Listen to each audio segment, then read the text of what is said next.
All right. So, are you ready for the Cliff Notes version of what happens in book 1, or do you want to get right to the NPCs? Give me the cliff notes here. All right. So, the first chapter is all about Baphon. A Gazoon type. Yes. So the thing is, I can't believe it's not Vecna decides to attack a beach where the elves are having like summer vacation or whatnot, and the heroes just happen to be there. Let me take you to the beach. Latana Beach. And here we have Ooh, Tony's dragon. yep, dragon with a undead Captain Talmir of Last Wall. Mm-hmm. And he's going to ruin summer vacation for all the elves. That's when our heroes, who are also at the beach for some reason, you can see we have an awakened crab. We have oh, you've never seen Carcatrix? No. He's an actual tiny crab or small crab awakened animal. Freshwater crab. Oh no, don't throw him in the sea. Exactly, he's freshwater because of the Verduran. He's got all the champion bullshit going on. Yes, he does. Yes, he does. It almost didn't save him in a mythic fight. He was ready to die. It was sad, but he made it through. So some people just get fucked up by a crab. Yes, that's happened so many times now, where they'll just crit fail Wait a against one of his spells, and elemental breath takes over or chain lightning. Chain lightning was the last one. He killed 3 prehistoric creatures that the druids were using in their security system.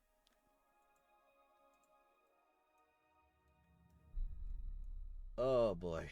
Oh, let's see. Davos. He's our resident tree kineticist. He does protector tree. Yep, it's so strong. It really is. It really is. Palin is our normal human wizard. Morris is our Alindalar Ayudar. He is a half elf, but he's Darklands elf. And then there's Athenor, who is also an Ivarian, but he is the regular elves. And this will happen once they finish up Wardens of Wildwood. They defend against this attack, and the queen is so grateful, she gives them a feast in their honor.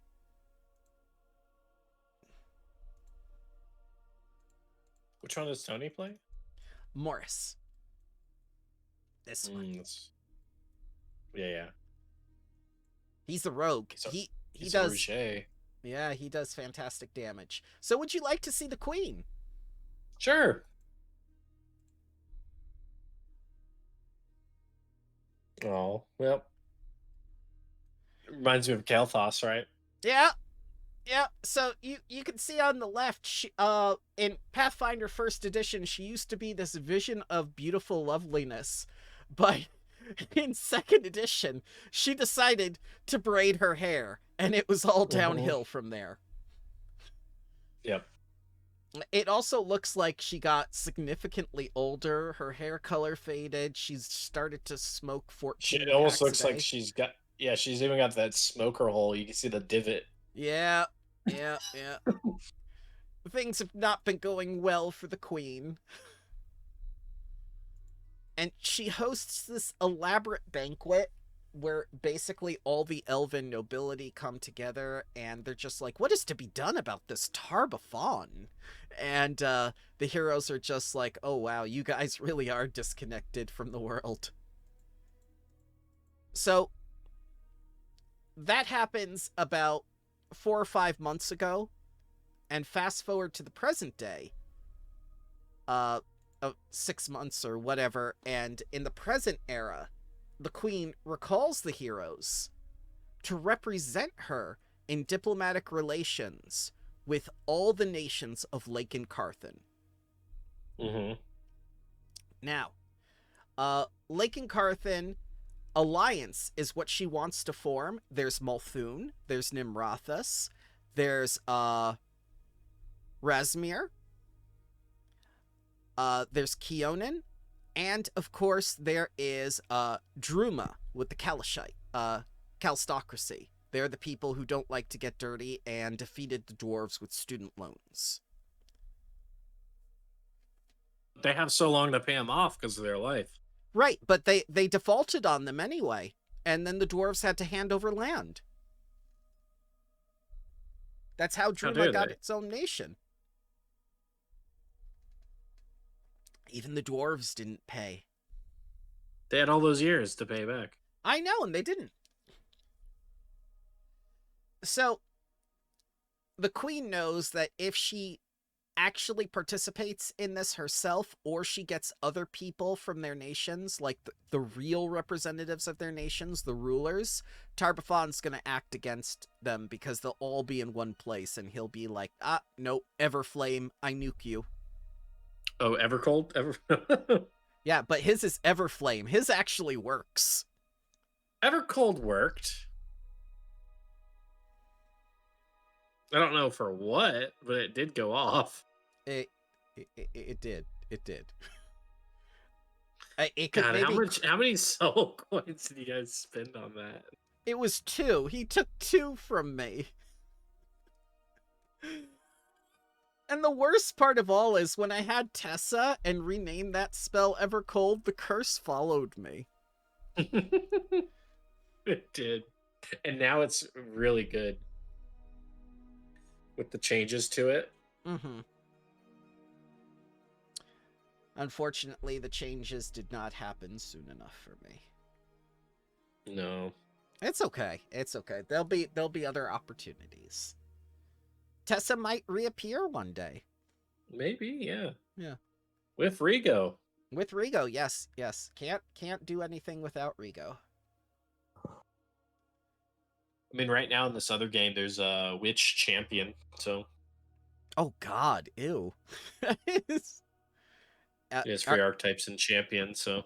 Yeah. It's actually not too bad.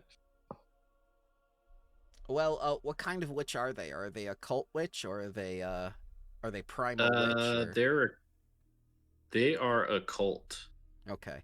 They still have to have that +2 into charisma to take champion, so. Oh, they do. Yeah. But they get that medium armor from it, and then and then they just get their champion reaction. They get the champion reaction at level 6. Plus, they have the heal. The heal is another clincher for champions. Is you get like 3. He doesn't get the heal as a multi-class. They did really good with the multi-class feats in the remaster. So they are actually on par with the with each other. Mm-hmm. Right, and they're not as strong as the other advanced archetypes, so they could be splashed with anything. Okay. Yeah, so he just basically gets like a champion feat, gets an attack of opportunity, and the armor, and that's pretty much it for right now. And then he'll get his reaction later on, just more feats. Mm-hmm. That doesn't sound too bad. The crab is absolutely disgusting with the champion reaction, because he also took Vow Against Undead. It's not going to help him much in the next campaign, unfortunately. This one? Yeah, this one. This is your only undead, I think. Why is it here? So, Tar-Baphon is very, very important. And he's going to get his own module sometime next year. Mm-hmm. So every module that they're bringing out from Triumph of the Tusk till then is going to have one chapter dedicated to Tar-Baphon to hype him up.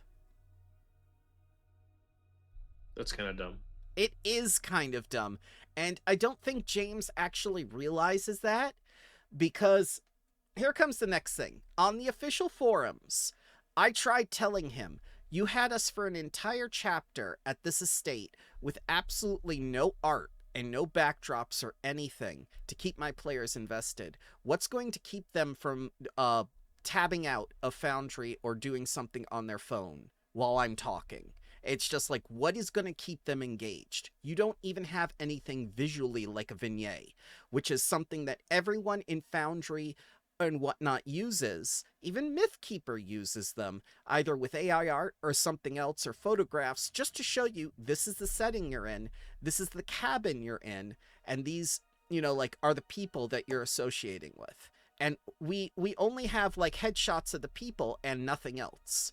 Like, we're meant to read off everything in these elven descriptions. Oh, Iron was grabbing food. He's on the way. Perfect. Now I'm logged in as him. Yep. Quaid is logged in as you. You can take myth or pod. Okay. Hello. Yeah. Hey, how's it going? Oh, it's going. How are y'all doing? Good, good. Quaid took your login. You can take either Yes. Mythkeeper or Pod Finders. We're the real Iron Bear. Please stand up. Yes.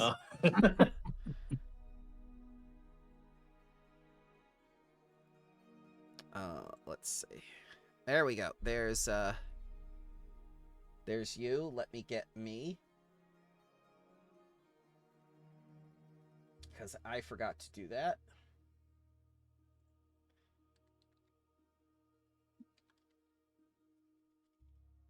VC.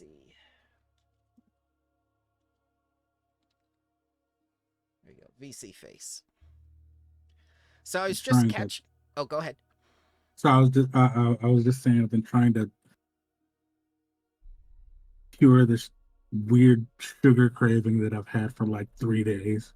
Oh no, you've got the old man candy shakes.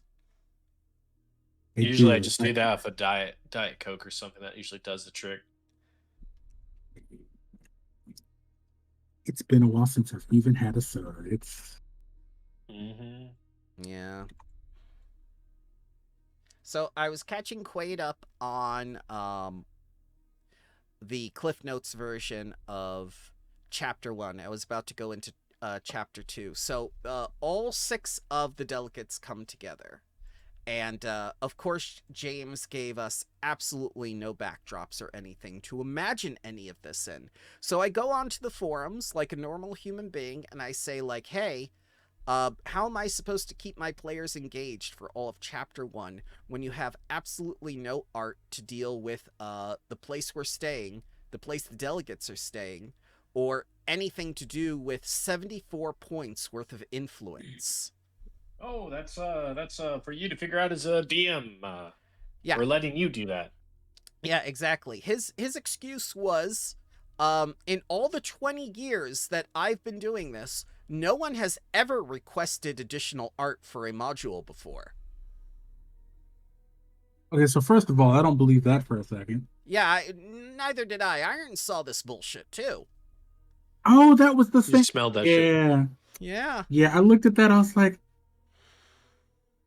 my first question was, how much attention have you been paying in that 20 years? Because I feel like if you're kind of in tune with the way people run games, especially since there has been something of a paradigm shift post-COVID on how people run games, exactly, you would know. You would absolutely either do a virtual tabletop, or you would at least have something like Zoom, in which case people would have the material presented differently, they would be communicating differently, and more importantly, they would be forced to engage more, because you're in a situation where you're not only more comfortable, you're in a situation where physically there's no table to hold you back. You can literally make any resource and have it presented before your players. You are no longer limited by the physical media. You are enabled and expanded by basically anything on the internet, and also anything within your capability to make. And that is something a lot of DMs have embraced over the last several years. There is no universe where somebody in the TTRPG community at large has not seen at least a piece of an actual place somewhere. There's no fucking way. Except James, who only No. only manages to draw experience from his own games that he runs. His own Absolutely games, which not. are all He's- play tests, which basically only serve to provide data, like he did for this module. Which is why we have to manage our expectations and got. I need to meet this man because unless he talk when you buy a $30 module. Meet this man. I need to meet this man because unless he turns out his pockets and like Werther's originals like just spill out everywhere, he's not old enough to get away with that. Did you just call James Jacob Crinkles? No, I'm saying that he unless that happens, he is not old enough to get away with not knowing. Yeah. So the next time I see him on the official forums, I'm going to ask for a Werther's original. Thanks, James. Give me that. Those Werthers are pretty good. They are. I doubt he has any. He's one of those cheap grandpas. He's like what, 10 years older than me? No, absolutely not. No. Yeah. The thing is, I get that they have a budget for art, right? And they can only fit so many pieces because they need to fit the text. Oh, that's another thing. Go ahead. Go ahead. No, you go ahead. What's another thing? That's another thing because the art in this book, we have NPCs that show up for 5 seconds and then they're gone, yet for some reason they get full portraits. I mean, aren't portraits usually cheaper to do than like a background scenery, right? Yes. Right. But you basically... And then they could reuse that NPC again during a society, like a Starfinder society. I've seen that before. Yeah, but why would or you... Pathers. Why would you waste that money, though? Oh my god. What if it's...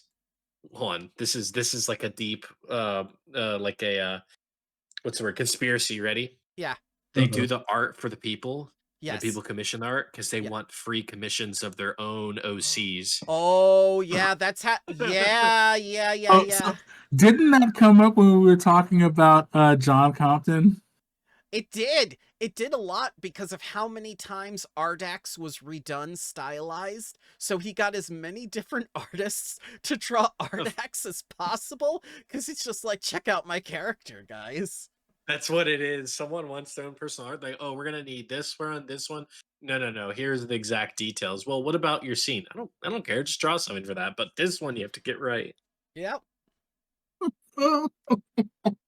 We actually have this game. Here, let me show you Alzarius.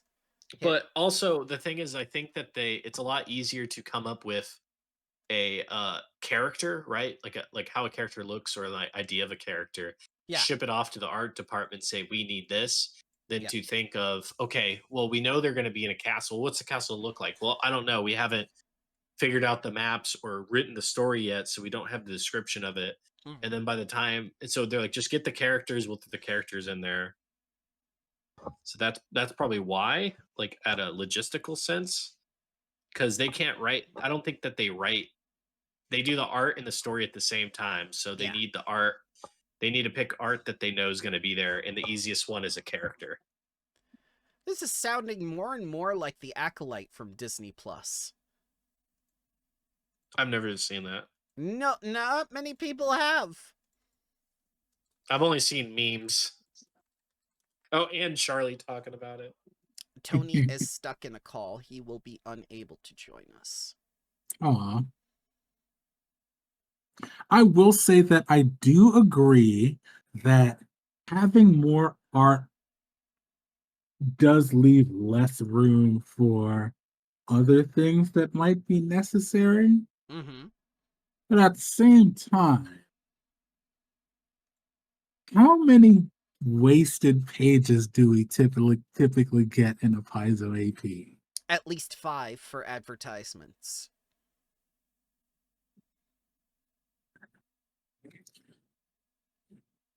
I mean, with oh, go ahead. On a good day, it's what, 90 pages? Yes. The problem is they're so very driven for the physical copy of the book, they forget that with the PDF, they can do things differently. What's more, with the PDF, they can make additional pages. They could take the advertisements out of the PDFs. They could do more with the PDFs if they were willing to put the production time into it. It has nothing to do with upping the cost. It has everything to do with giving the customer more with the space and the ability that they have available with a PDF. But they are so very determined to fit a 100-page limit into a printed book that they'll absolutely touch no virtual resource past that point. And honestly, it's a little bit silly to think that, oh, if we take the advertisements out of the PDFs, people won't buy the physical copies. No, yes, they will. Yes, they will, because people buy a physical copy for very different reasons. Yeah, they and fill it it. has They nothing buy to it. do with the ads. They buy it to fill space on their shelf, and people look at it and say, like, have you read that one? No, but I bought it. Oh, so I what they do like with the shorts. so what they Yes. do with like actual books, yeah.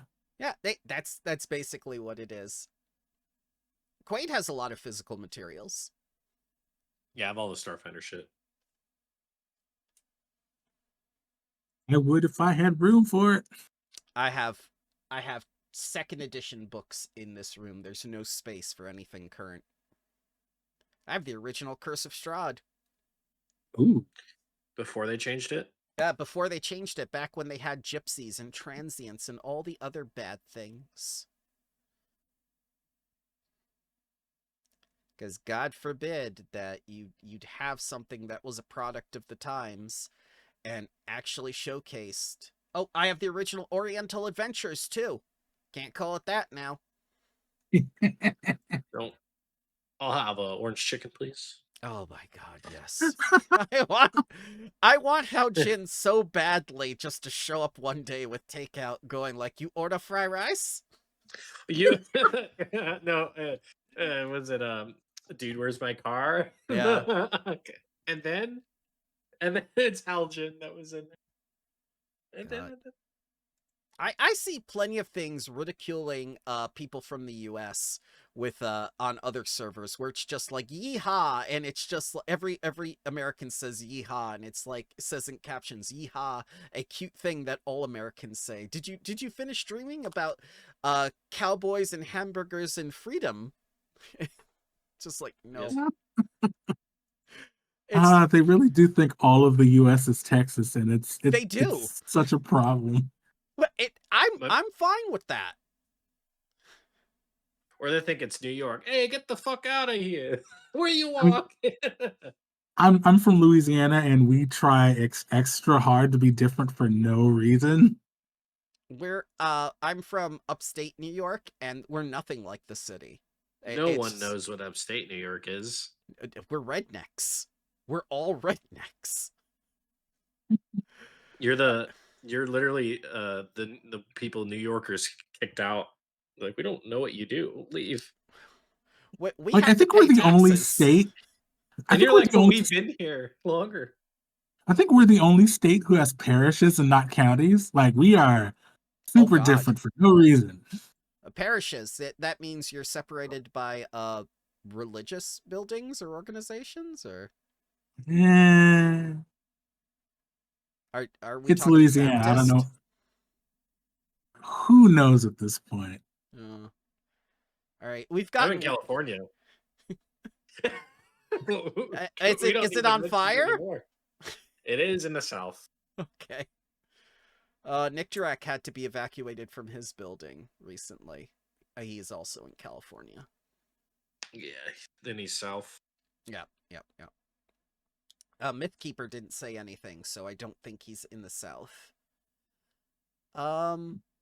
Let's see. We've gotten wildly off topic. So anyway, Spore Wars.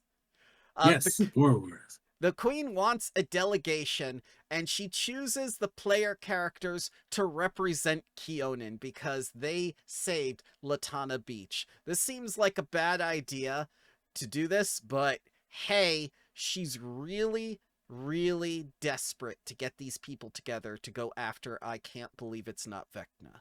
And he's just there in the center of Lake Carthan on the Isle of Terror. The only way they're going to bring him down is if they all get together. The problem is all of the candidates for delegates that were sent are second bananas. They can still sign delegation on behalf of their nations, but a lot of them really aren't committed to this, especially Molthune and Nimrathas, who are so busy fighting each other very passionately, even more so with God's Reign happening. They have 2 extraplanar forces goading them on, trying to make them kill each other to settle their own score with each other. So they have no regard for mortals' lives. And, I didn't realize this until afterward, and I started like... I didn't realize this until afterward when I was looking at Triumph of the Tusk stuff. Oparrak,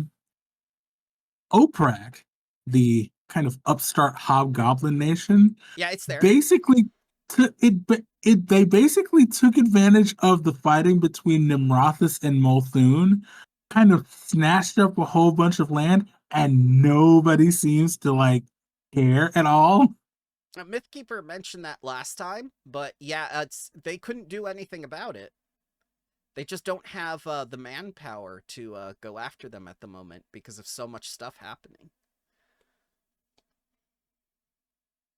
I think it might speak to just how, I guess, even the fighting is between Nimrathas and Molthune, I guess, that Oparrak did this and nobody can do anything about it. Dude, it's a fucking scrimmage. They're not really trying. Oh, God. I mean, clearly. Well, they're scrappy. Mythkeeper said Nimrathas was scrappy. Molthune seems to be established. They separated from Cheliax originally, and then Nimrathas separated from them. So Molthune has the original red colors. Nimrathas has green. So it's kind of red versus green. They have rangers versus champions and stuff like that. It's very, very stark differences between the 2 nations. Then you have Druma, who is going to come out of this delegation like a bandit, because everyone is going to be basically forced to buy from Druma with markup, which plays incredibly into the Calistocracy's plans to make profit. That's the only reason that it is a religion, but it's not based on the gods. It's more of like a path of wealth and how to acquire wealth, like the Ferengi. Then you have Razmir. Are you familiar with Razmir, Quaid? No, dude. I honestly, I know nothing. There's almost no notable Paizo NPC that I've remembered for the years. Oh no. Well, Razmir is basically called the living god, but when he ascended, quote unquote, he did not do so at Absalon. He decided to go into the countryside and basically con artist some people. He's a level 19 wizard, which means he's more powerful than the Elven Queen. So he's incredibly powerful. He's nothing to sneeze at. He's convinced an entire nation he is a living god, but at the same time he's dying. So he really wants to get his hands on the Sun Orchid Elixir, but he lost his bid. So his whole premise is just to acquire wealth. That's what he's based his religion on, so he can afford that elixir. Most of the other gods sounds like a fucking like a straight up con artist, like he said. Yeah, he is, but he's a very powerful con artist.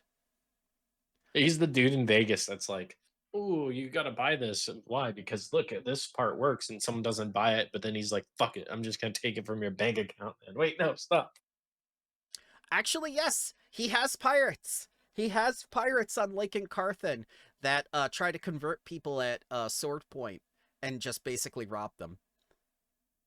Like, this is like Spanish Inquisition level of religion, where you just take what you want and everyone else is a heretic that needs to convert. Heresy. Yes, heresy.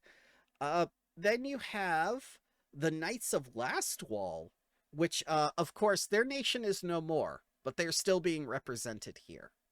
And apparently they're being represented by an orc who is no longer a raider, but a cavalier of some kind.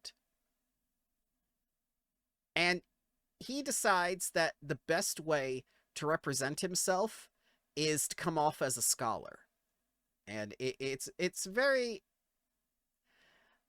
It's enough that he's an orc that it's different from what I expected, but for him to come off as an intellectual on top of that, it's just like, I don't believe that this guy was ever a raider. And if he was, who did he steal his glasses from?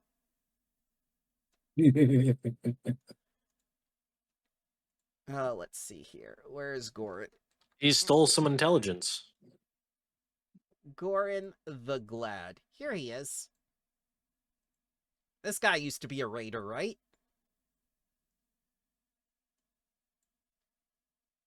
No. Yeah, No.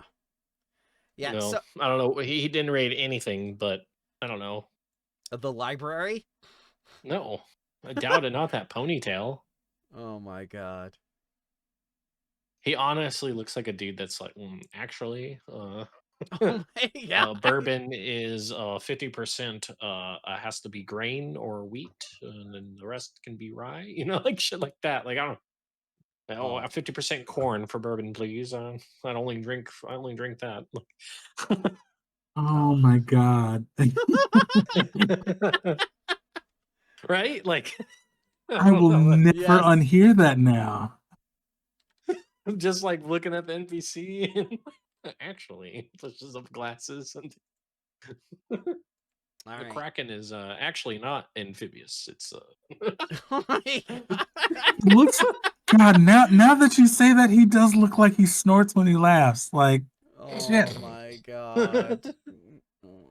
See, this is why we love Quaid, is because he is actually better at determining people from first glance. He has the ability to really understand people very quickly. I mean, I still kind of like the NPC, like, overall, though. The way that they did his delegation meeting was actually pretty neat. It is, but is that his character? Again, with the orcs, does it match what we are given physically? No, it's the same thing that they did with Triumph of the Tusk. Yes. Where we get this description of this huge muscular figure, and then we basically get somebody's ambiguous grandma with bone armor. Yes, the twink version. So, look at his eyes. Are those like any orc eyes we have seen? And we've seen a lot of orc eyes. And they made sure to emphasize the eyes in book 2 with the Haskadars. So, yeah. So who's the whose OC do you think this is? Oh, definitely Jason Bowman's, because this is his book. Yeah. Yeah, I really think that Gorin and Alzarius are very much Bowman's own creations. You know what's funny is I'm seeing this orc now. If you palette swap his face, right, he looks he almost has like a old elf look, just minus like the tusks, right, the ears, and then the Yeah. Yeah, a lot of the orc art, even in like the previous AP, do share that kind of facial structure. They change so much about the orcs from what they used to be in first edition. Like, they just magically gave up slavery and stuff. They've done a lot of things within the last year that they haven't been doing in the last 8,000 years. If that makes sense. Mm-hmm. All of them, or just some? Like all of them. You have to understand, sir. They did some cultural restructuring, as I put it. Anyone who did not conform with Ardax's plans for a new, Urgir or Belkson, basically got, what's that HR word? Repurposed, restructured? Yes, restructured. There they go. got restructured into corpses. Crashed. No crash. Back in the dungeon. That's okay. I'll wait to introduce the next NPC because oh my god, he is my favorite. So, you know the country of Ustalav, right? Yeah. Okay. So vampires. Basically vampires. And they used to be under the yoke of Baphon even before the elves came to Galarian from Castroville.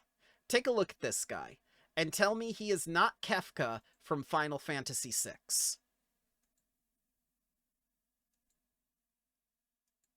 He even has the outlandish laugh of Kefka. Dude, the fucking... Oh my god, the lips are too red. Yeah. I don't know. I never liked vampires with blonde hair.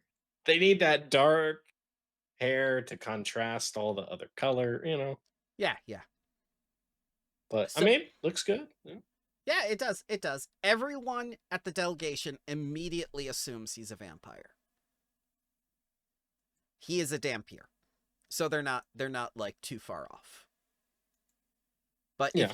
if you suggest that he is a vampire or insinuate it, he gets very much insulted.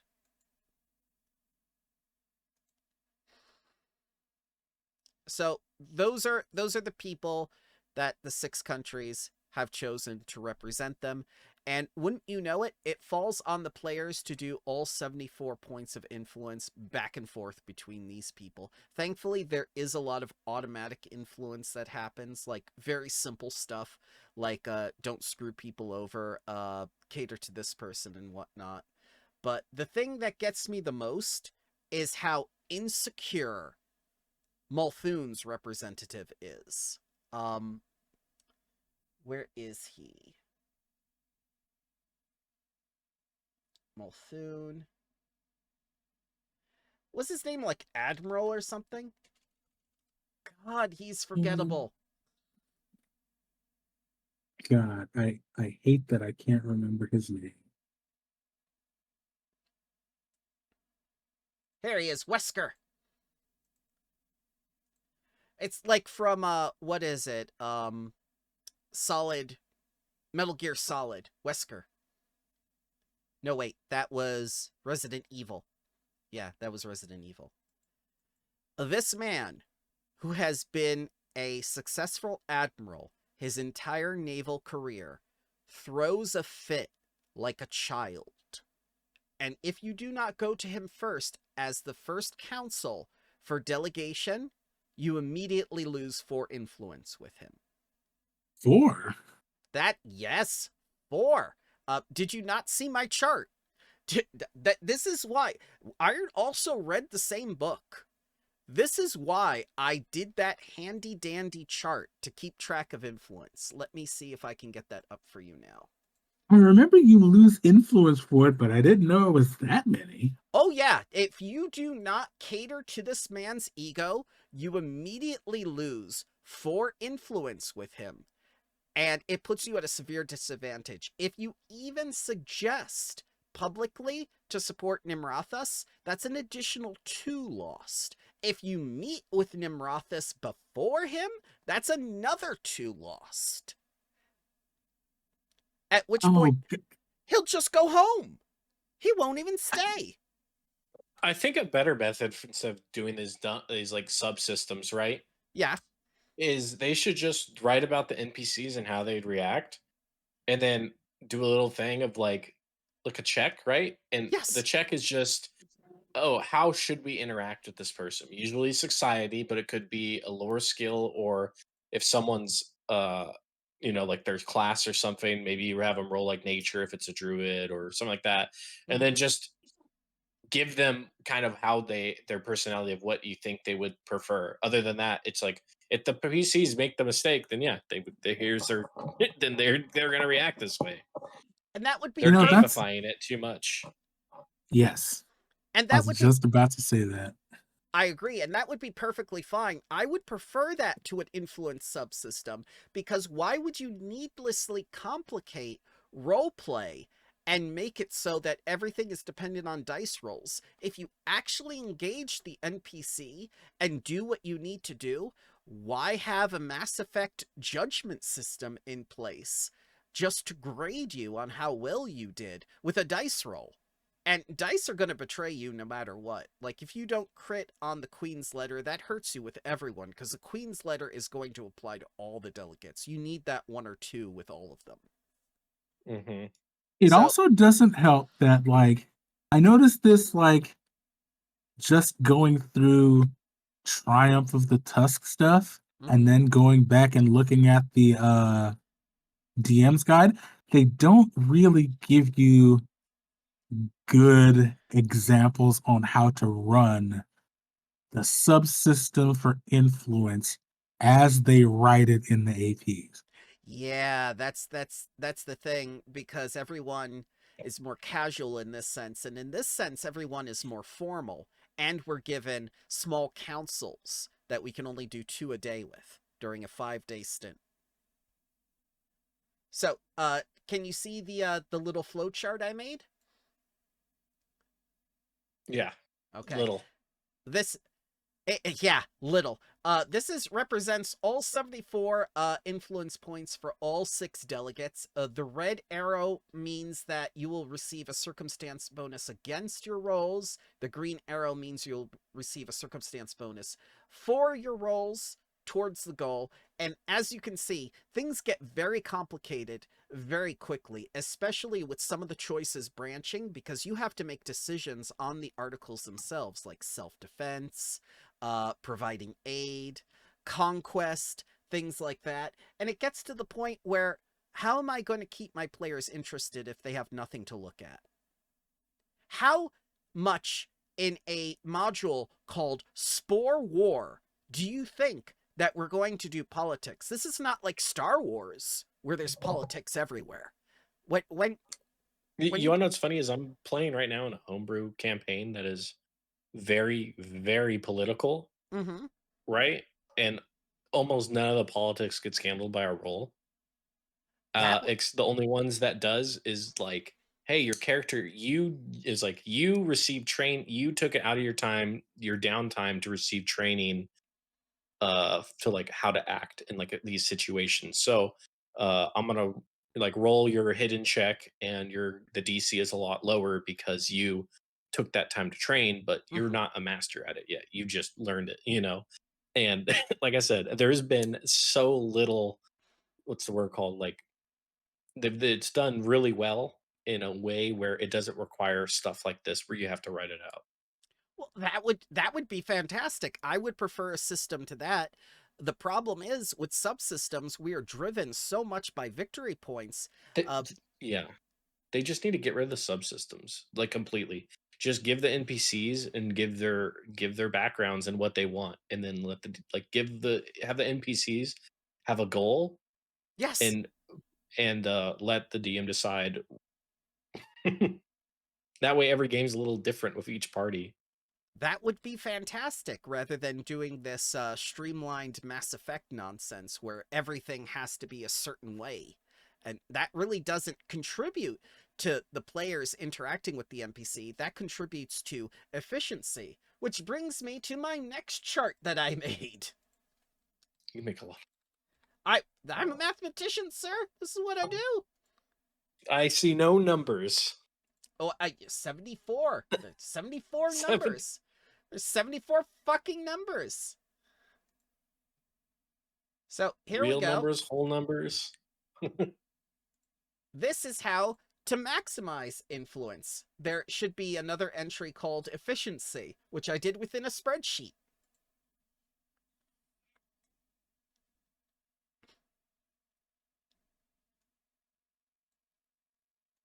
So one of the things that really takes away from the experience is that with the influence subsystem, they sometimes mislabel NPCs, like Wesker from Molthune.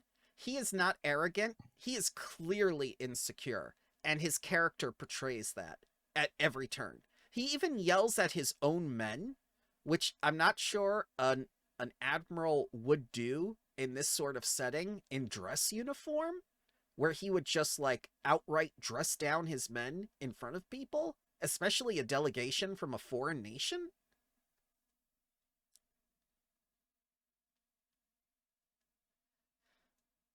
Along with all the provisions that we've discussed, this is generally the golden way to get max influence very quickly. Like, you can exchange Druma for Ustalav, I found, with some of the data that people have provided on the Pathfinder 2 Discord, and what their I was about to say what their NPCs did, what their player characters did. But for Chapter 1, you're given almost no autonomy to do things, and James admits that in not only the forum posts, but also the posts directly to the module. How much fun do you think that is? I mean, I'd probably be all tabbed out. I don't want that for my players. That's why I did Wardens of Wildwood differently. I think that's kind of the case with like a lot of these APs now. You kind of got to like look at it and just take the good parts and then do the rest yourself. They're writing them more as if they're run in a Society. yeah, like society type, or hey, we're here for 3 hours 38 minutes exactly. Okay, I want to RP. We don't have time for that. Roll some dice. Oh god. But that's not what the APs are. The society plays I can understand, and that has to be And you could tell, sorry to interrupt you, I'm saying you're good. you could tell when you're writing, when you're reading their stuff, what parts the writer actually cares about and what parts they're like, oh fuck it, I gotta turn this into into this subsystem. Let me just get out of the mood of the story. And Yes. they and I just wish they just wrote their story. If they just they should just give the writer, hey, we want you to write 3 APs, three modules. ABC, you have 300 pages to work with. Mm-hmm. Split between part 1, 2, and 3. And here's your art allocation, and the deadline is in 2 years. Like, go. Yeah. That would be perfect. And if they started that 2 years ago, and then they go to another person and say, hey, here's your project, we want you to do 3, and another person, here's yours to do 3. And I think their 3 book APs are better than the 6 one, because a whole 1 through 20 campaign, you can't really write that all out because too many things happen down that you can't Yeah. Players and then players can leave a campaign during that much time. yes, and then if they do that, by the time 2 years comes back, they get that first AP and then the second, but they don't want to do that because they can't get immediate results. So they go, one person write book 1, one person write book 2, one person Yeah. write book 3, 4, 5, 6, and they're like, well, what's the plot? They're like, hold on, let me ask Chat GPT. Oh no.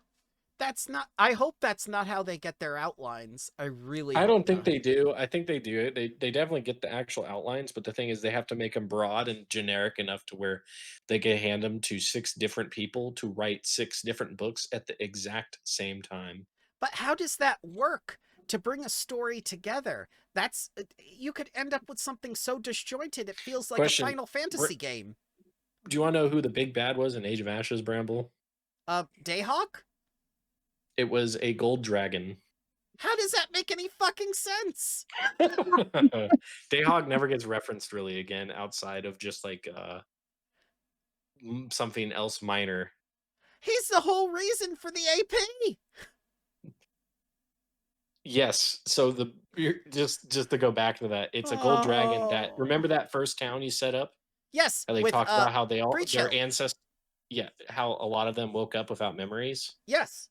The dragon basically had them in a little magic bubble, and he tried to create a perfect society, and it didn't work out. So he just wiped their memories and left. And then he's been kind of doing that, but in a different island. And he's had the slave trade, the Scarlet Triad, has been collecting very, very specific people to fill his society. And he's like, I don't know where they come from. They just bring people here. And you figure that out at book 5 on Against the Scarlet Triad. When you knock them down, you find out that they've been getting all these prisoners from around the world, and that only the best ones go to his island. Are you saying Dayhawk was a red herring? Yes. Oh my fucking... I control F'd the last book and got no Dayhawk. How does that even provide a satisfying resolution to people who've been playing in a campaign for 2 years? Do you know how much effort I had to put into Strength of Thousands just to make sure that you guys wouldn't strangle me at the end of it? It was bad enough that you disliked what they said about Seldo. Oh my god, you guys hated what they said about Seldo. I had to be careful. Oh god. And what's funny is they could have made that into a good story if they kept the portals, right? Maybe even just say fuck the portals, right? Yeah. But instead have the Scarlet Triad be the big bad. Yes. And have them be the cause of the town with all that stuff that led them to figure it out, and then them attack you guys. Maybe take like an NPC or something into the Underdark, because or maybe even say, if someone wants to swap a character out, this is a good opportunity for a character to get taken for them to then move to a different character. Wouldn't that be motivation, right? Like, yeah. The thing with Seldo was such an odd choice, because the theme of Strength of Thousands is supposed to be helping people. Yes. And then they just kind of hand waved helping people. Like, yeah. Isn't that weird? Because it was convenient for your interests in getting Jatambe, and it's just like, you've completely betrayed the AP with this one decision to hand wave this. Why would you do this? Jatambe would want to help Seldo, at least come back to it at some point. All right, we went on a tangent again. The Piazzo narrative, ladies and gentlemen. Oh. All right. So the delegation is successful, let's say, for the sake of argument. No one is in negative influence. We have established Walder Reskett is very much insecure, despite his position of power, despite that he is the ultimate naval power in Lake and Carthen. He could very well have the best soldiers in Lake and Carthen as well. So we do need him for the fight against Baphon. The fact of the matter is, he's a man-child, and a person in his position acting like this denotes more than insecurity. I can't stress that enough. When a military officer is so conflicted in what he is trying to do that he can be this emotional. I mean, that's really what the highlight of his character is. With Clavence from Ustalav, he takes nothing seriously. He is the exact opposite of him. And I thought that would be the Nimrathas lady. But it's actually the Dampier aristocrat that really has no interest in any of this. It's like he's been to 1,000 of these, and he's bored. Like, seriously bored. He's just here to party. And then there's actually a guy from Razmir. His name is Alzarius. He's an Aindavar. He is a the half-elf. And despite what everyone's pre-established bias is about Razmir being the con artist, like Quaid said, he is actually very sincere, and he is the easiest to influence. And that, again, plays into what you said about the plot, Quaid, is that we can really tell that this is Jason Bowman's character, and we're meant to like him. He even got a back matter entry, and he's not even a villain. Yeah. I mean, and I think you could draw into that, or honestly, if it doesn't sound like it fits the game, uh, just get rid of that character and bring in your own that Mm-hmm. you think would fit better. And I think Which, that's just something that I've been starting to do on my own, where I'm like, I don't like this, bye. And just like, I don't try to force it. yeah, that's a good notion to have as a DM. But Alzarius, I do like Alzarius. He is a very likable character from what I've read about him and how he interacts with the PCs. All that depends on it, though, like you said, replace him if necessary. It's if the players like him, not the DM. Because even if I like him, like you said, I can't force the players to accept him. And it even says in the book, it's just like Alzarius will work with them. There's also a wonderful opportunity to have a NPC that's just that the party just completely hates, but they need his influence. Yeah. Or that they going around him, and others just mention, oh, you not having his favor isn't really helping you with the other ones, Yeah. but there's ways around it, and that could be a good one, because like the easy way is to go with him, but they don't like him. Do they suck it up and figure it out, or do they just have to essentially work harder with the other delegates? And even though his thing is gone, that's also a good one to have, like just an NPC that the party will have, not and say hate, but just like, I don't want to work with that guy because I know things are going to get worse. That's Walder Reskett. That's the Molthune guy, definitely.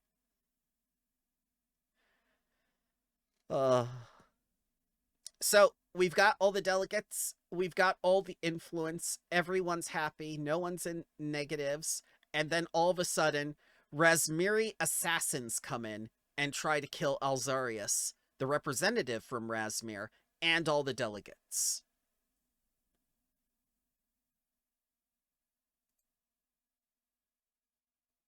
And it doesn't particularly make sense at first, and leads to an investigation. First of all, the assassins are 4 levels below the players, and you know what that means. They're getting crit to hell and back.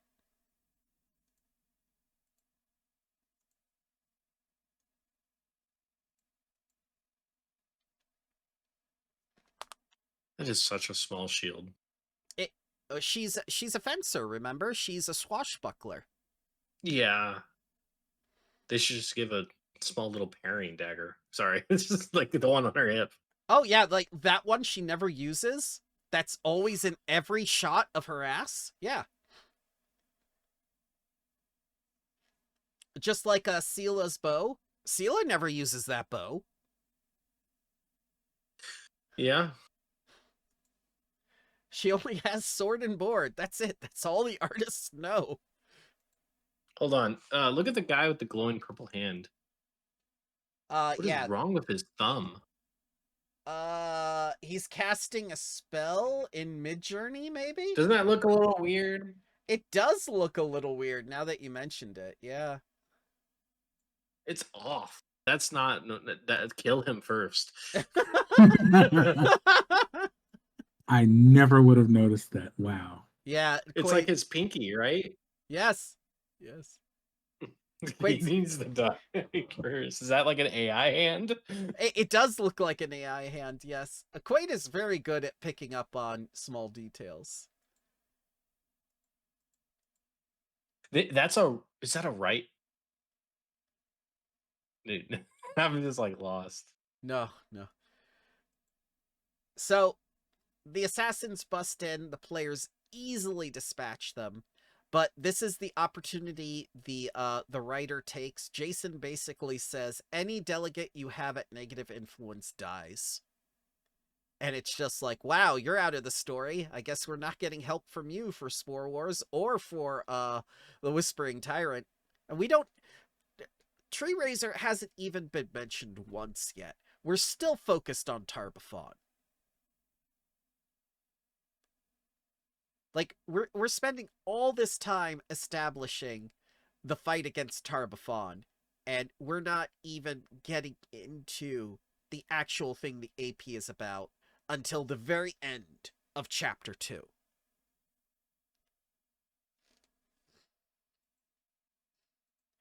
So, Alzarius, if he lives, basically is incarcerated, and you have to interrogate him. And you can do Speak with Dead with the dead people, but you don't have any names yet, so that doesn't help you. You have to do autopsies, actually.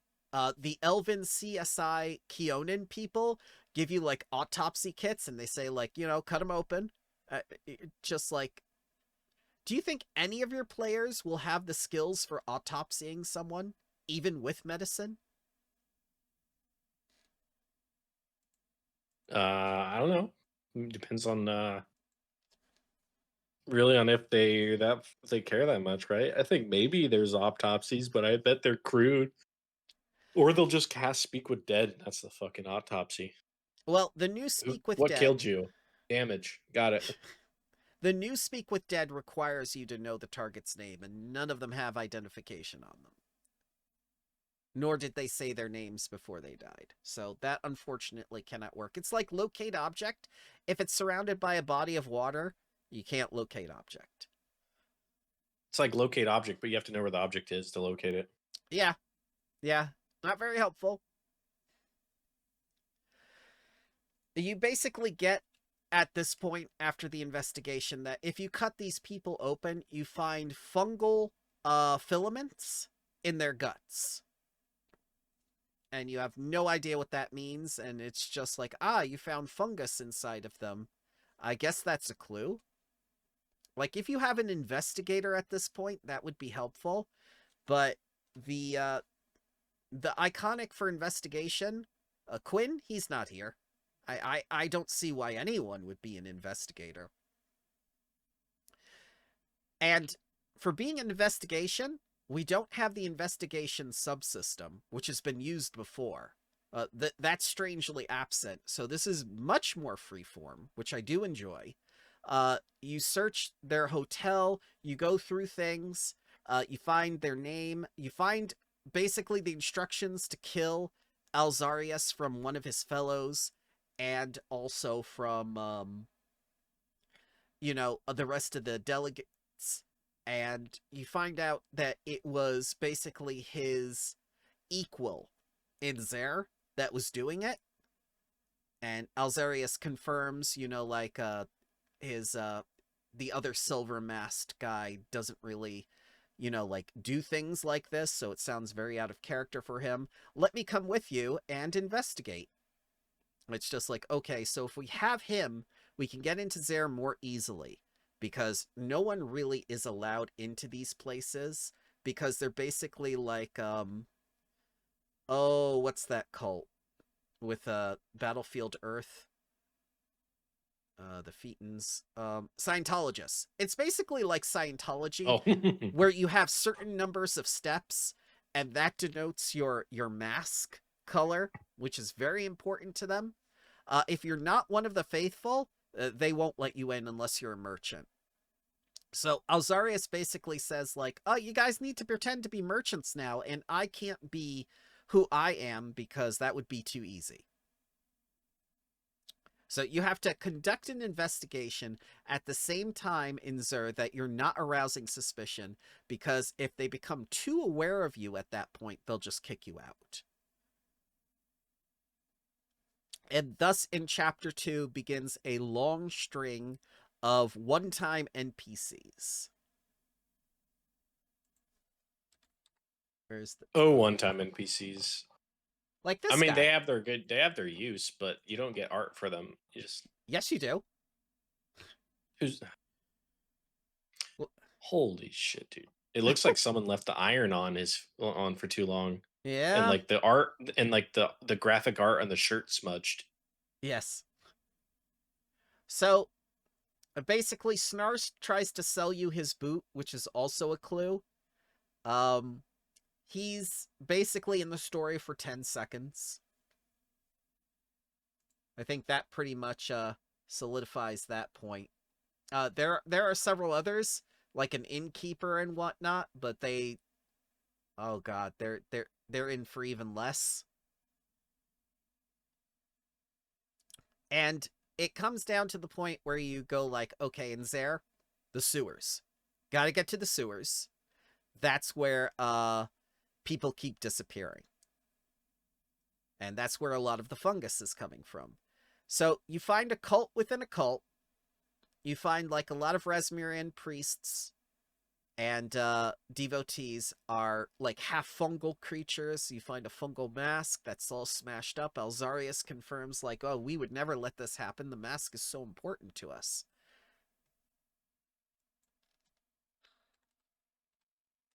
King, where is King?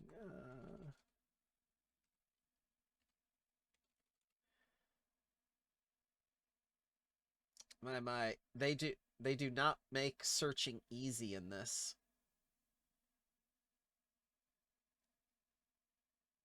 Oh, I wish I could take out the actual integrated module and make this easier. But no, we can't have that.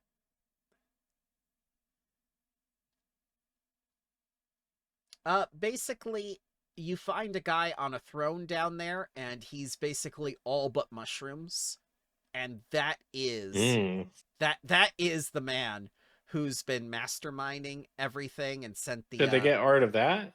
Yeah, they did, but I can't I can't easily find it because searching by the root word doesn't work. Here we go. Vintilax. Yeah, he's called something else in the module, but Vintilax, this guy is basically Alzarius's equal.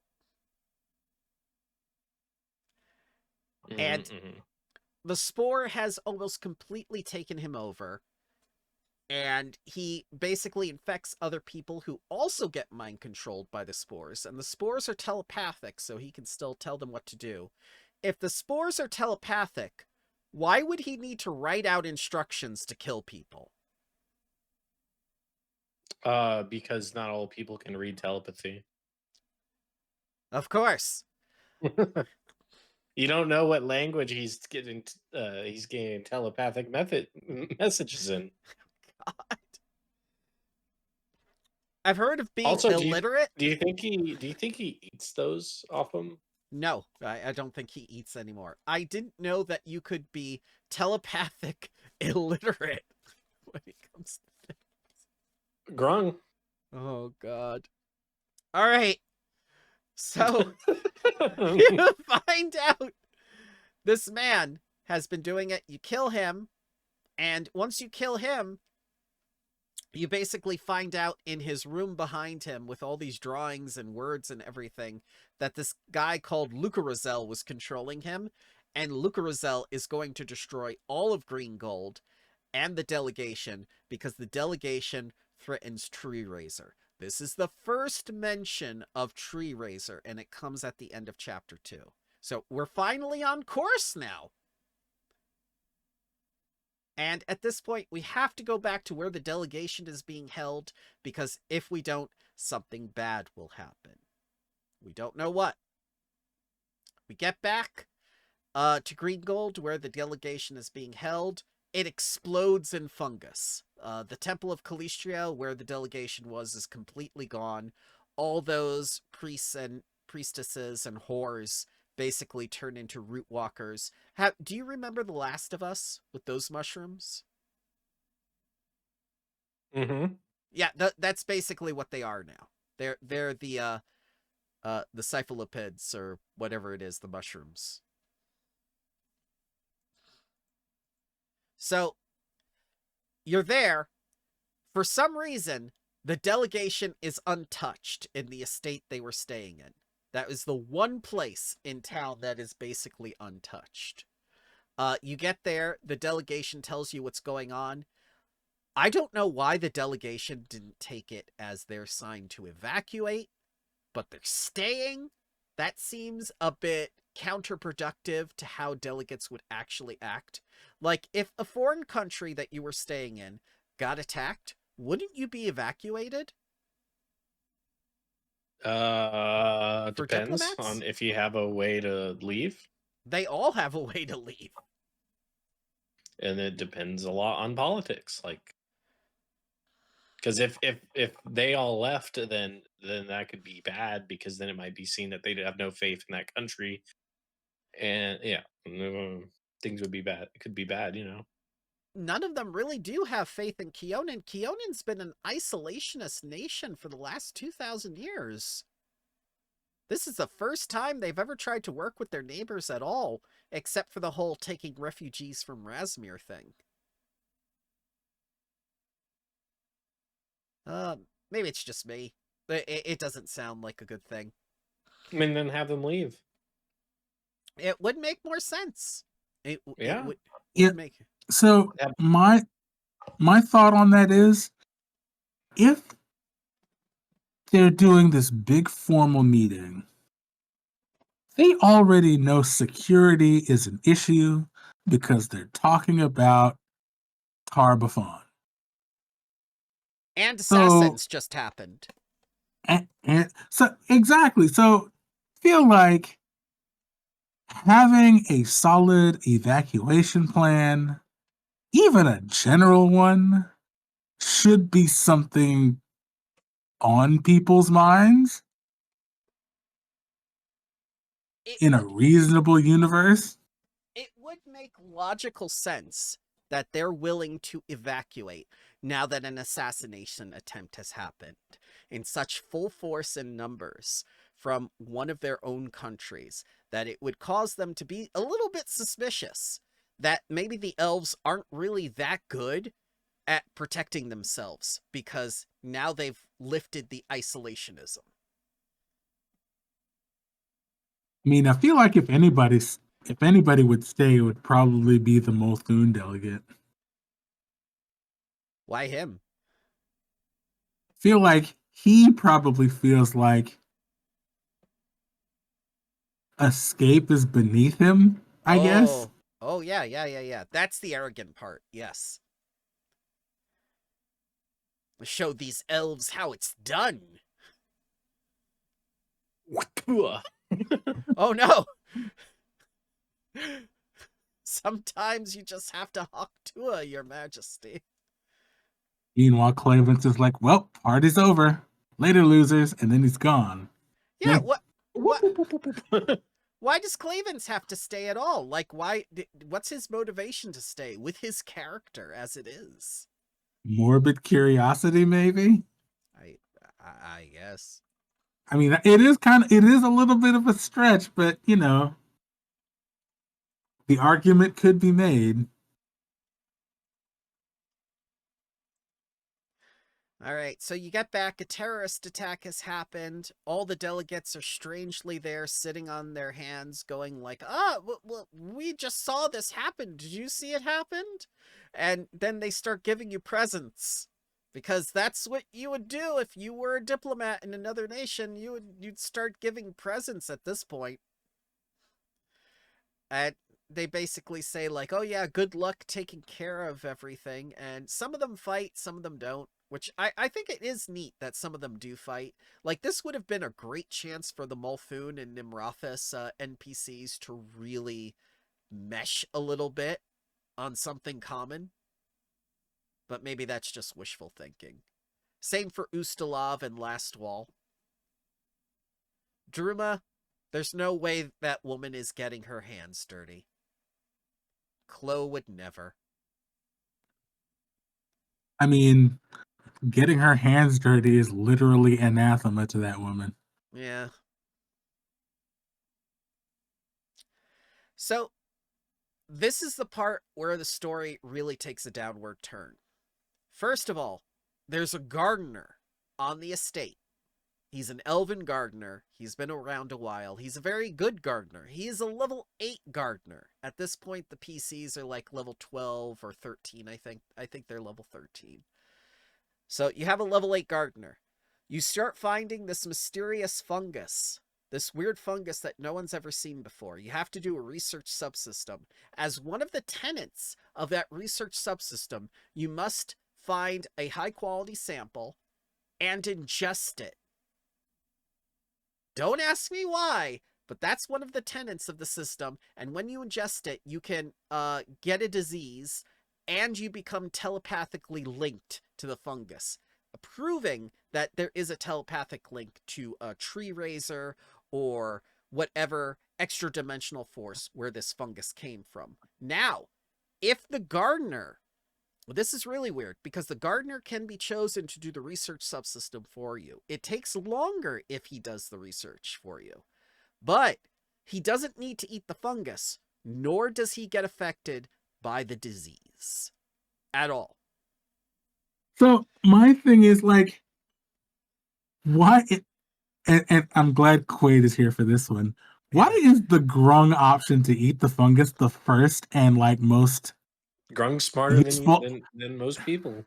I mean, He apparently, really I is. feel like grung is like being validated constantly in the last couple of APs. There is I'm here for it, though. There is no logical conclusion within the research subsystem for you to ingest the fungus other than if you metagame and look at the track. Or just eat the fungus, like a normal person. No, because the fungus is transforming people into monsters. Fucking delicious. No. But when you cook it, it doesn't transform you. It doesn't transform you into a monster. You transform the fungus into you. Oh my god. See, that's what Grunt would think.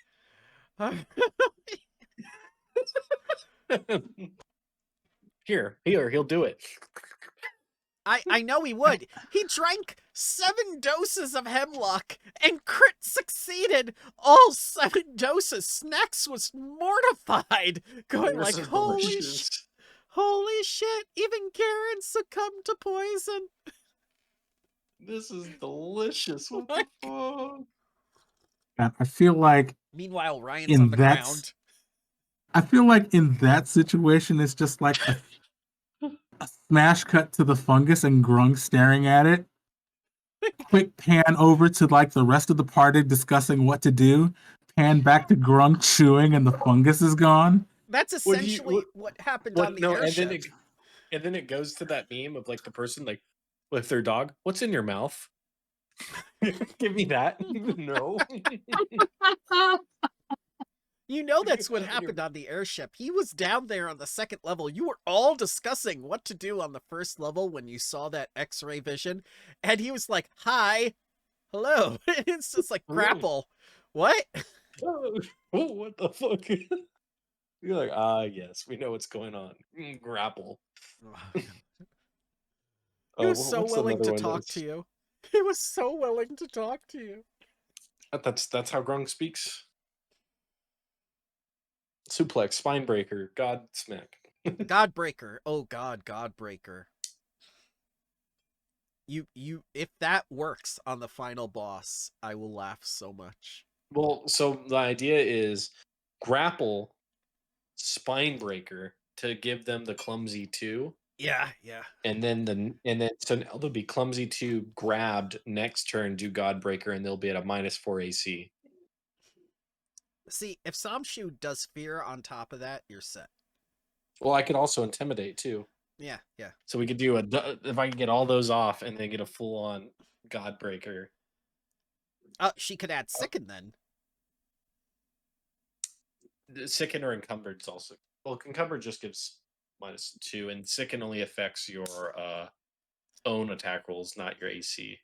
Yes.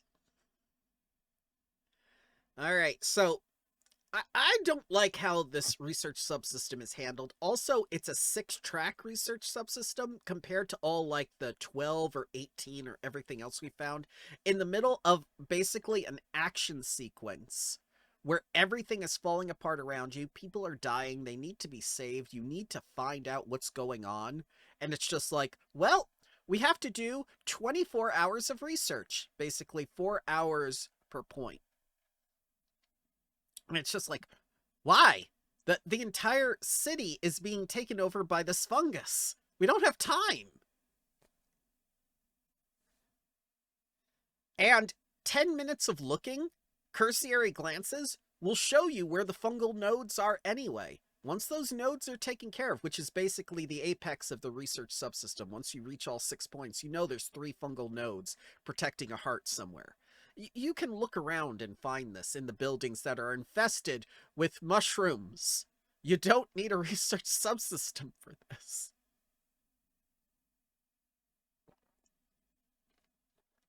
No, not really. Once you do that, Like I said, they've gotten very like into the subsystem stuff. It's almost like they've written a lot of them, and they're like, "Come on, this one will work. This one will stick this time," and they're just fucking scratching their neck. They're like, "Maybe we'll try a different one. We'll call it the research Honestly? influence subsystem."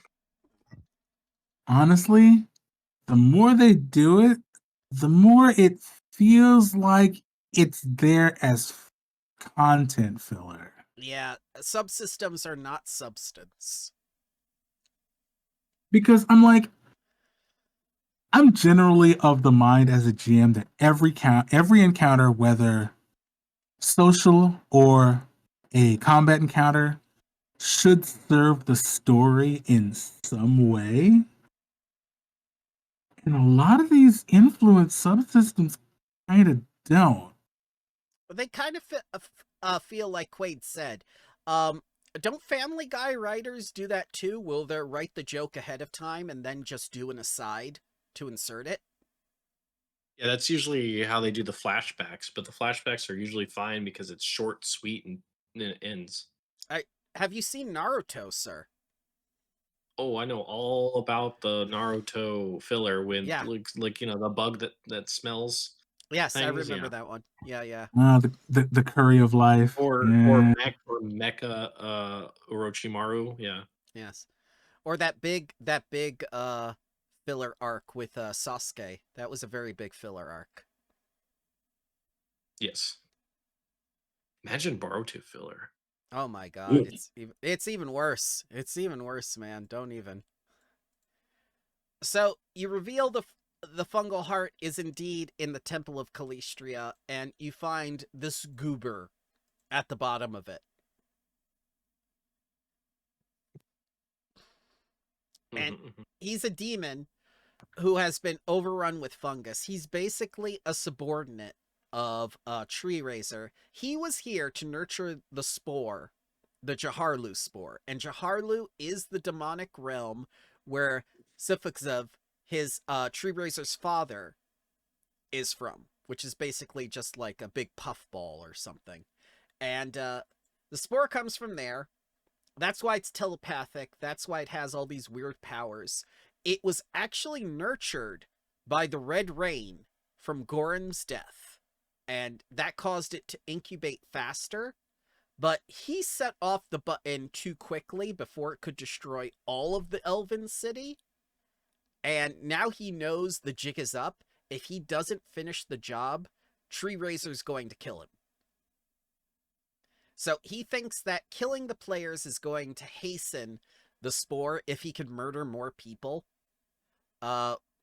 He's basically a goon.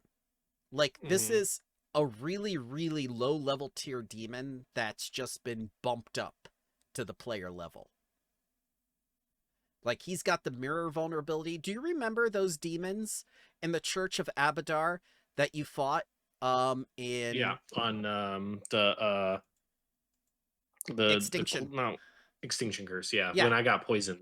Yes, this is basically that demon. That's how weak they generally are. This one is an unusually strong one. I think they're not Glabrazzu. I forget what it is. Abarazu, something like that. Yeah. He has mirror vulnerability.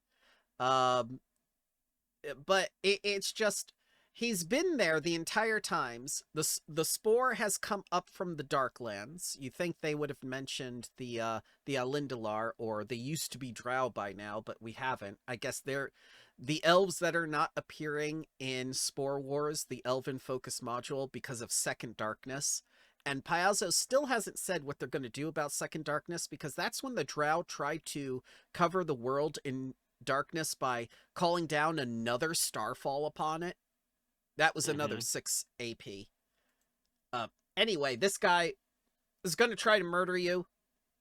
Fail. And basically, at this point, he has a back matter entry, and I don't know why. I mean, look at him. He shows up for 5 seconds and dies. What does it matter that he's been underneath Greengold this entire time? Planning things. You know what this guy would have been cool for? He kind of like, he almost looks weak and pathetic, that he could have been used as like, what's the word called? Like he shows up to the party like, oh, you want answers to questions, you know? Yeah, Shit like a toady. that. Yeah, and just no, don't kill, or you not learn secret, you know? And then he Yes. sends them on a quest, and all at the end of it, he's just been having them do his bidding. That would have been fantastic! Rather than just find him in the basement with him going like, murder you now. Yeah, in the basement, just doing fucking unspeakable things, and everyone's like, "Oh God, run!" It's Shut the basically door. it's basically an incel. Yeah, that's how I'd run it. You'd have him from the beginning, and he offers good advice. Maybe even helps them with a particular lord or whatever, because he's listening through the fungus. Because guess what? There's fungal everywhere. That's a fantastic idea. And so he can help them, and they trust him, and maybe does some shady shit. And you know, if people are like, I don't like this guy, we gotta kill him, and they just kill him, okay, cool, his story's over. Maybe they learn that other things about him, but he's just there as like a potential to be a big bad, or slowly. And then you can just always have him maybe manifest into something fucking creepy and large. Maybe later he gets even stronger, and now he's like, oh, he grew. Yeah. We basically have these, which can produce demons when they ingest things. So yeah, we can have that. I like your idea way better. That actually establishes that was just from him. looking at the art with him. Yeah, that basically establishes him as a character. The AP doesn't do that. It provides so much background material, most of which the PCs will not even get to know. Even if they find that room in the back with that fungal guy's the guy on the throne. Yeah. I've even forgotten his name right now. Yeah, and maybe even like his whole goal is, because he's like a demon, right? Yes. He's maybe he's thinking that perhaps if he could become more of this spore, more of this fungus, he could break from the infernal like cycle, right? He could break free of it. The abyssal cycle. Yeah. Yeah. Okay. See, those are at least things to go on. That's I like that, because I can actually communicate that to the players. Most of this back matter, most of this guy's story, I can't show the players at all.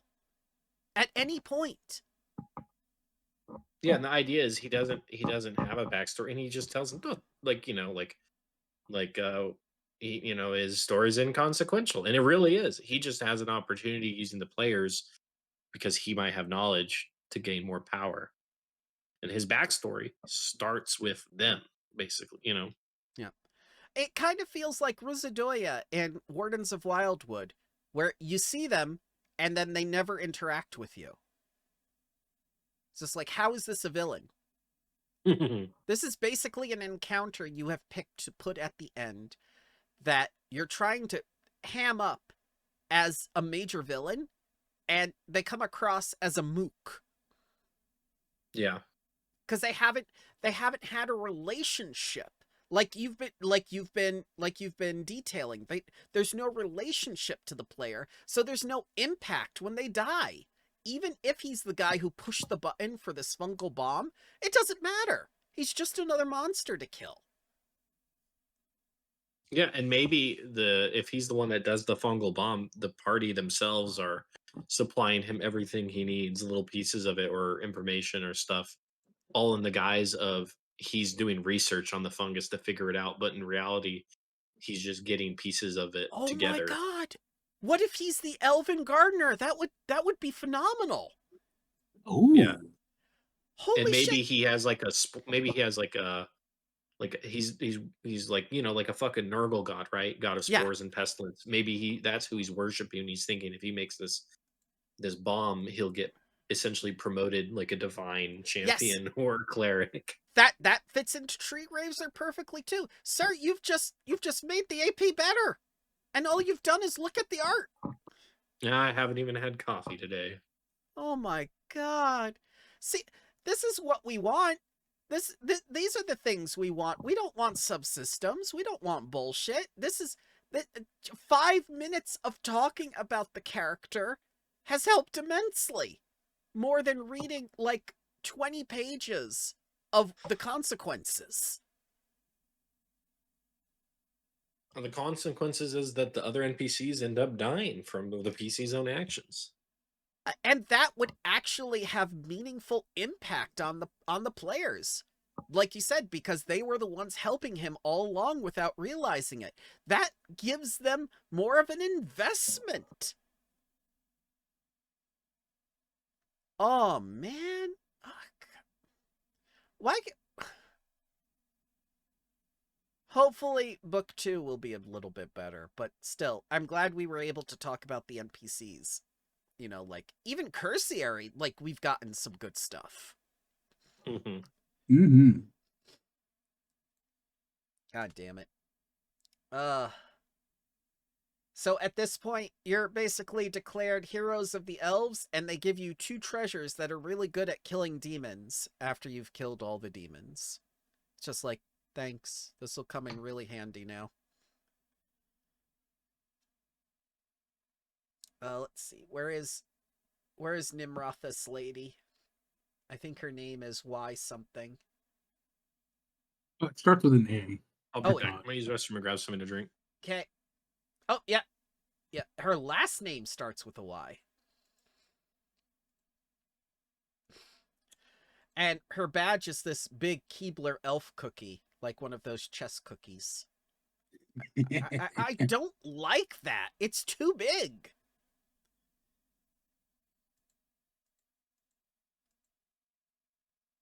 She seems the most practical out of all the delegates. Like, in contrast to her counterpart from Molthune, she is so much more down to earth. Like, I commented the last time, like, her eyes have seen some shit. Like, the artist really did a good job with this one. Not so sure about that class, though.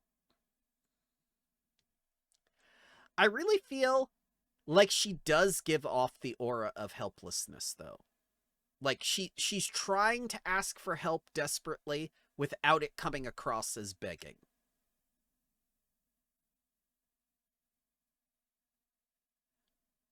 When it comes to Nimrathas, I feel like they've always been in a situation where their country has never been stable. Even in its inception. That's why they have all these democratic elections and whatnot to make it feel like they are in control when they're actually very much not. And they're constantly vying to, just verify who they are. Whether they're fighting. Just between, like, the Gravelands and Molthune, it's like they can't catch a break. Oh man, there's JPEG artifact on this art. It's right here. It's right next to her hair. It's bugging me. Ah, Foundry. Ooh. Foundry team, why you do that? I'm doing circles with it right now. You can't see it because of the filter, but it is right there. It's fine. It's fine. See, I do tokens all the time, and I have like a pink background so I can compare it to contrast with things when I take the art out of stuff. It's Ian, why? Bad Ian.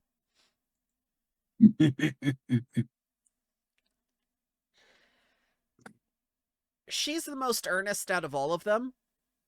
And even more so than the last wall guy, because he likes praise. He likes being cheered on too. No one is cheering this woman on. And yet she endures. I think it helps that I don't think she's really a politician. No, she isn't. And for some reason, she was chosen. You know, like, she's a very salt of the earth person. She is the quintessential Nimrathas ranger. She has a garden. The most of the stuff she gives you is from her family that's been passed down to her and from her garden. Everyone else is pulling these resources out of their asses. She's giving you things from herself.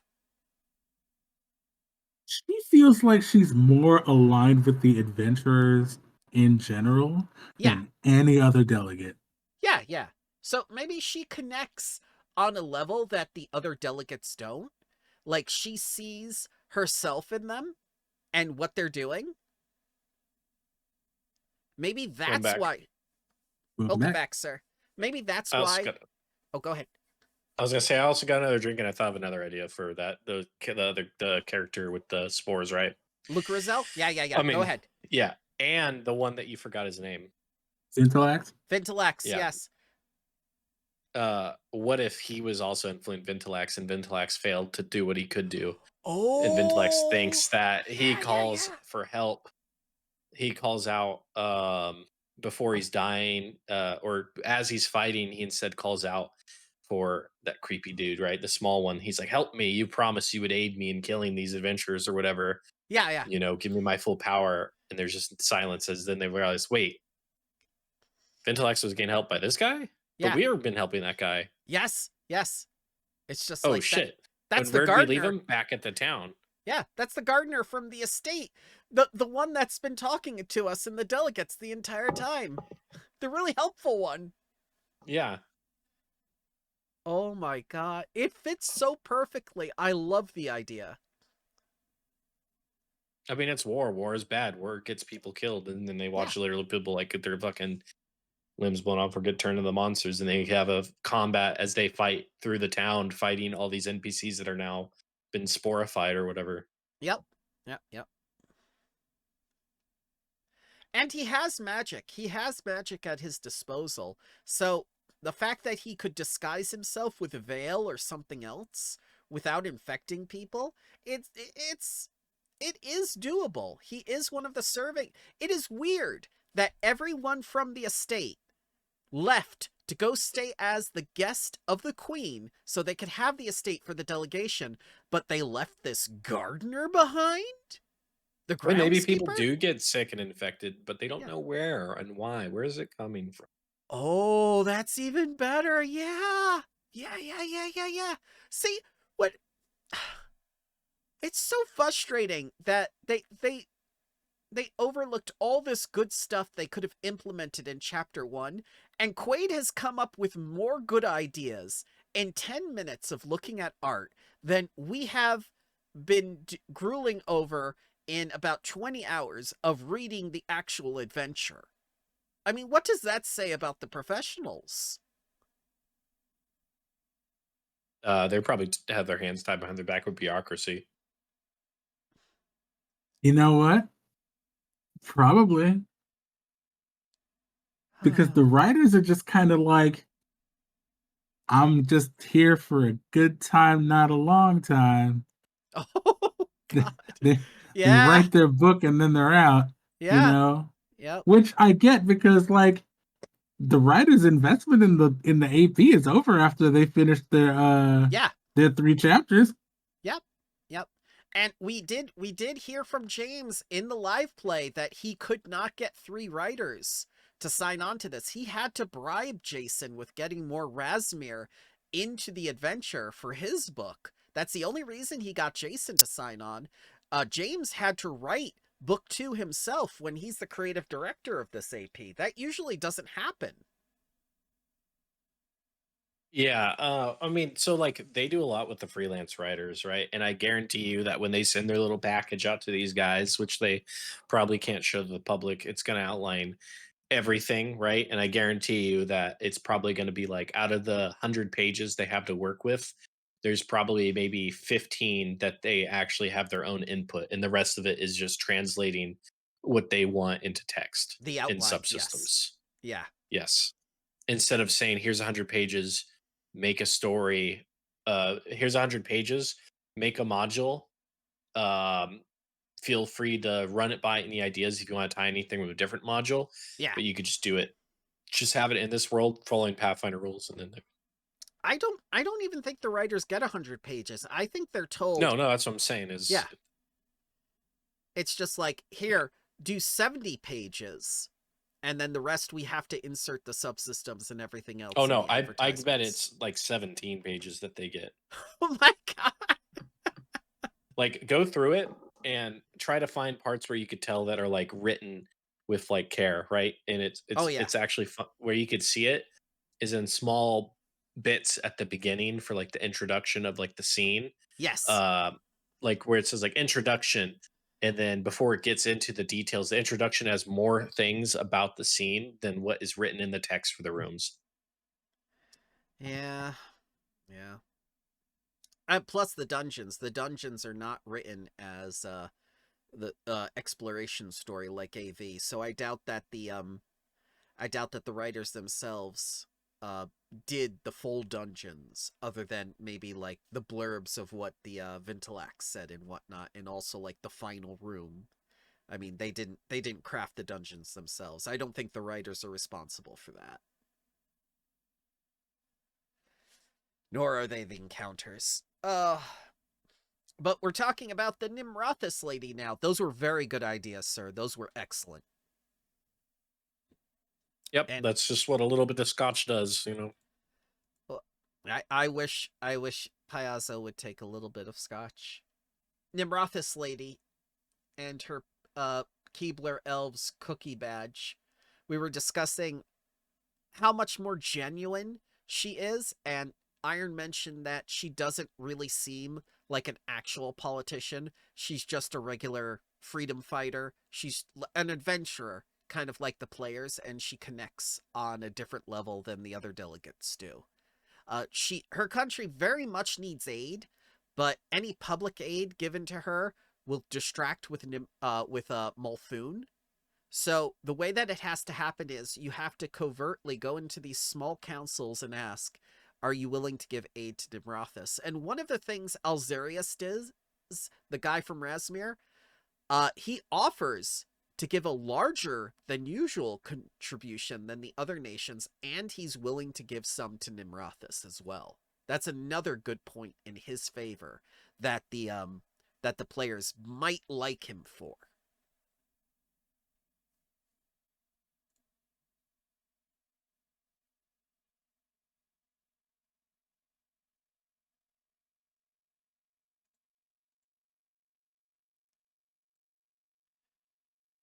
It's it's generally very confusing to have her here when she's not a diplomat, but like we said, it was second bananas that were coming to this.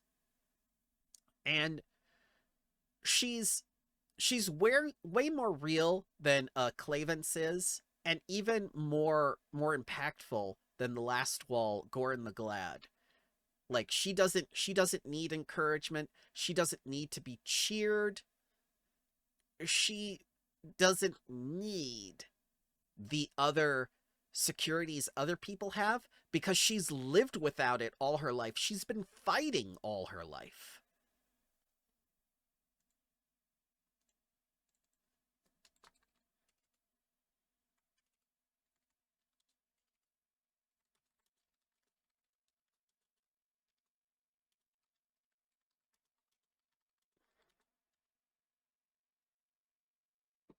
Ah, we have a lawyer for next time. Excellent.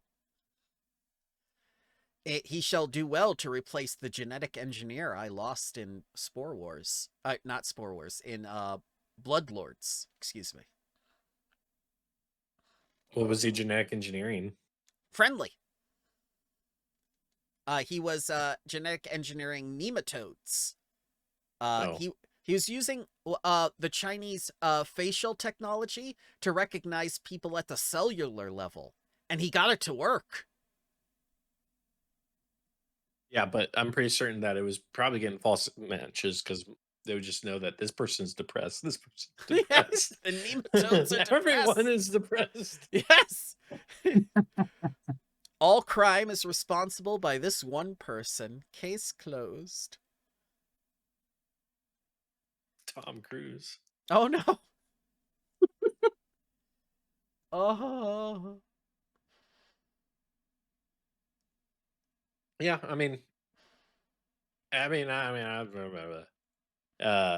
lawyer best be leaving soon. He could read the rules and be like, that doesn't make sense. That's going to be a lot of this, sir. Speaking of which, this guy who's introduced on page 1, oh, he's coming. He's definitely coming, this Godzilla clone. When he is coming, probably book 3. Look forward to him, I guess. But for now, the main focus is Tar-Baphon and what is to be done with Tar-Baphon. Then we drop Tar-Baphon like a rock. And it's just like, well, what if Tar-Baphon takes advantage of what's happening here? Again, the module communicates this in a way that you won't be able to tell the player characters.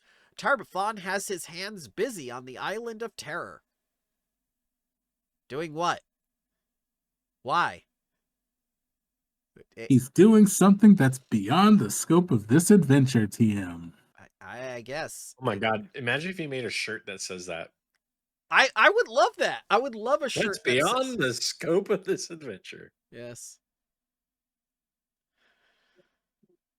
We're saying it so much lately that it feels like Blizzard's, what is it? You think you do, but you don't? Every company has that one little saying that they think they're being smarmy by saying, but they're actually making their PR worse. Don't you guys have phones? Oh my... Blizzard has said so many bad things. Oh my god. Alright, we touched on all the delegates. We touched on the villains. I think we're good. And Quaid gave us a better alternative for introducing the villain, making him impactful, having him be part of the story, and having him interact with the players. I think I'm going to run with that.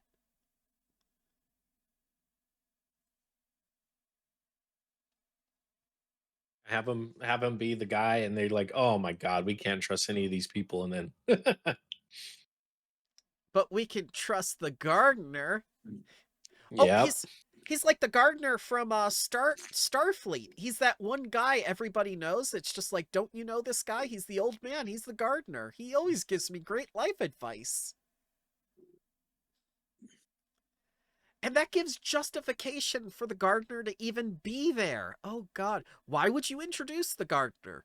Because he has to do the research subsystem potentially in chapter 3. That's it.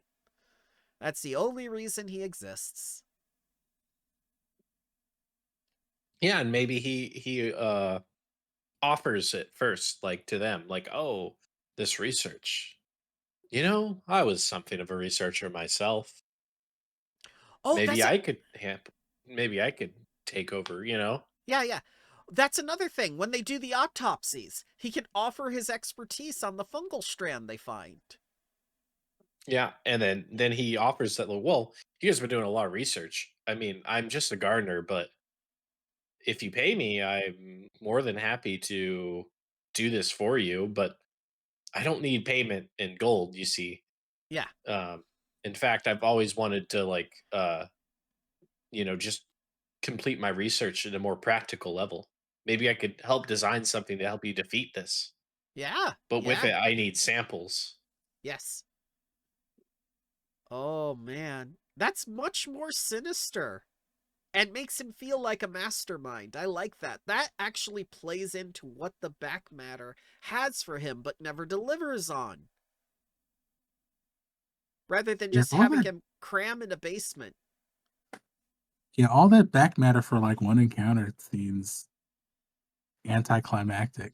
Yeah, It, and then if the party doesn't trust him or whatever, then you could run with him having to do it himself. But then after that, now he might have other methods to get to it. Maybe something breaks in and takes their research, and they could track it.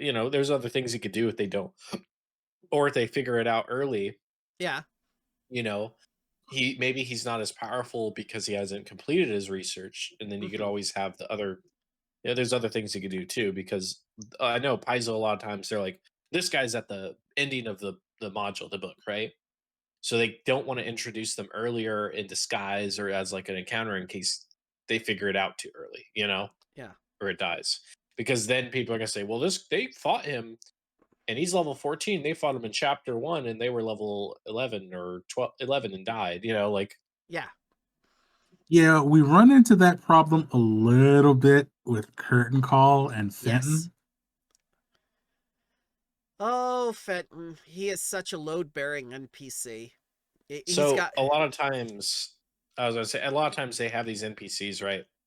And they don't want to do stuff like that because even though it makes sense story wise, it wouldn't make sense for every person. And you don't get in with their negative comments, right? Or reviews. If someone didn't, they'll get a lot more if not because the story is good, but because something in the story just broke because party went munchkin and killed everything.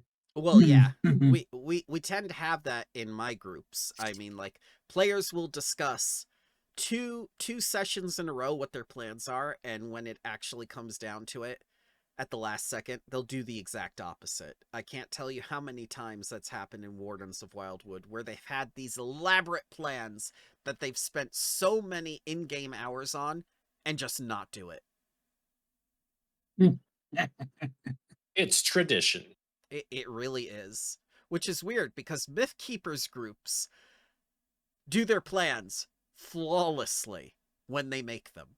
And I'm just like, well, why do your players do that? That seems unfair.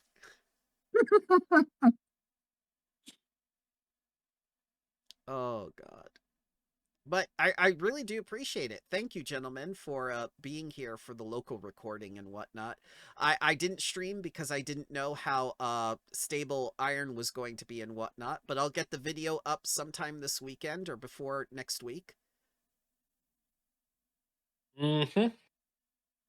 Thank you very much for giving us your time, Quaid. That was a lot of good stuff that you brought us, especially with the villain.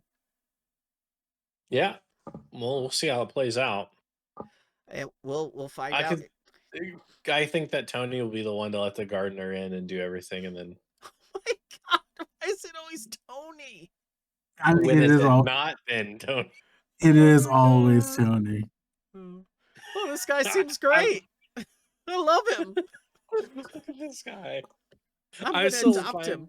dude. My favorite clip of yours with Tony is like it's that one when in Bloodlords he was playing. He's like, oh no, the Talador is rubbing off on me. Like Oh, that the was Talador.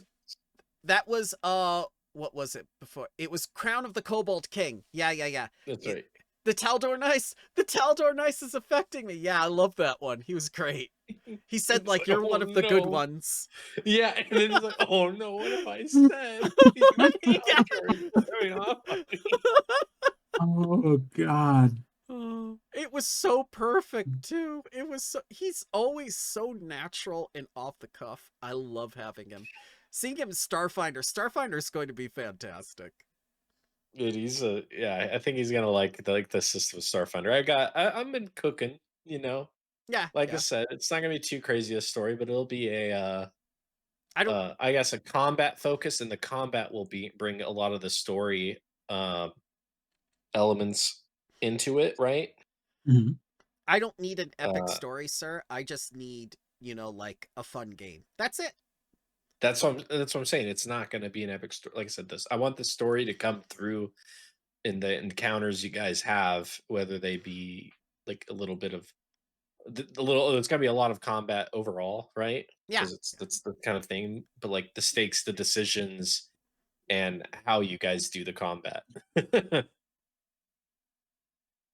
Showing, not telling. Yes. That holy yes. Yes. That's the basics of storytelling. Yes. God. Little things. All right. Well, thank you very much for joining me, guys. Thank you, Iron. Thank you, Quaid.